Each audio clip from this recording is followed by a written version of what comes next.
Salut tout le monde. Aujourd'hui, on va découvrir la puissance du Saint-Esprit. Le Saint-Esprit n'est pas seulement une puissance ou une sensation, il est une personne divine avec qui tu peux avoir une vraie relation. Jésus l'a appelé notre consolateur et notre aide, comme il l'a dit dans Jean 14, 16, « Je prierai le Père et il vous donnera un autre consolateur, afin qu'il demeure éternellement avec vous. » Le Saint-Esprit joue un rôle essentiel dans notre vie chrétienne. Il nous parle, nous enseigne et nous conduit chaque jour.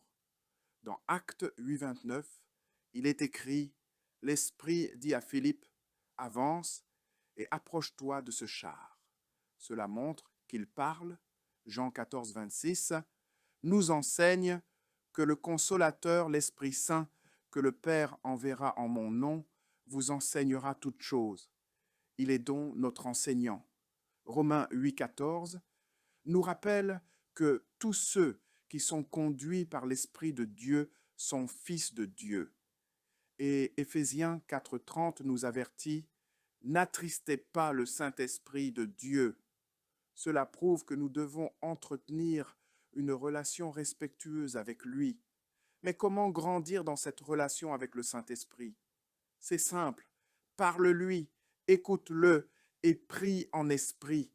La prière en langue, un don accessible à chaque croyant. Beaucoup de chrétiens ne comprennent pas bien ce sujet, mais la Bible enseigne qu'il y a deux formes principales de langue spirituelle. D'abord, la prière en langue pour l'édification personnelle. 1 Corinthiens 14, 4 dit « Celui qui parle en langue s'édifie lui-même. » C'est un langage spirituel qui fortifie intérieurement et permet de prier au-delà de notre intelligence. Comme le souligne Romains 8, 26, l'Esprit lui-même intercède par des soupirs inexprimables. Ensuite, il y a les langues avec interprétation. Cette manifestation a lieu en assemblée lorsqu'un croyant parle en langue et qu'un autre reçoit l'interprétation pour édifier l'Église. C'est ce que nous enseigne 1 Corinthiens 14, 27.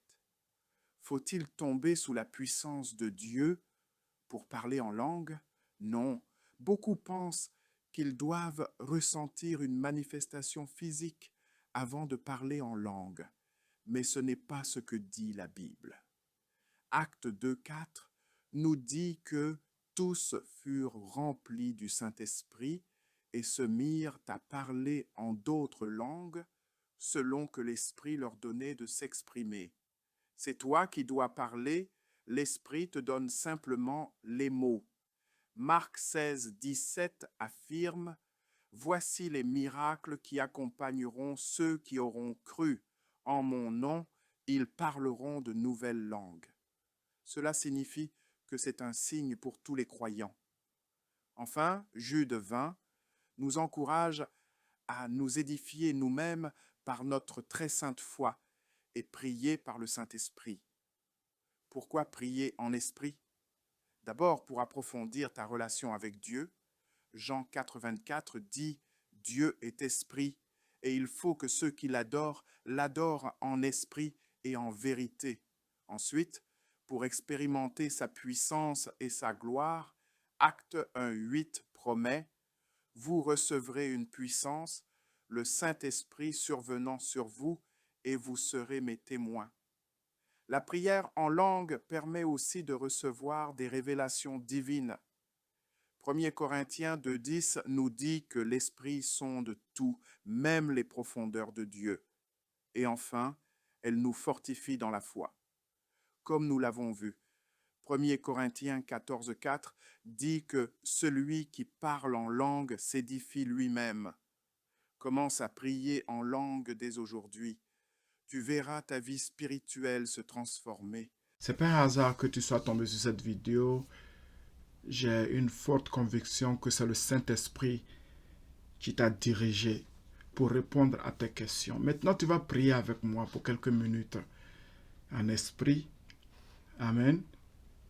C'est parce que c'est important Nous n'avons pas été enseignés.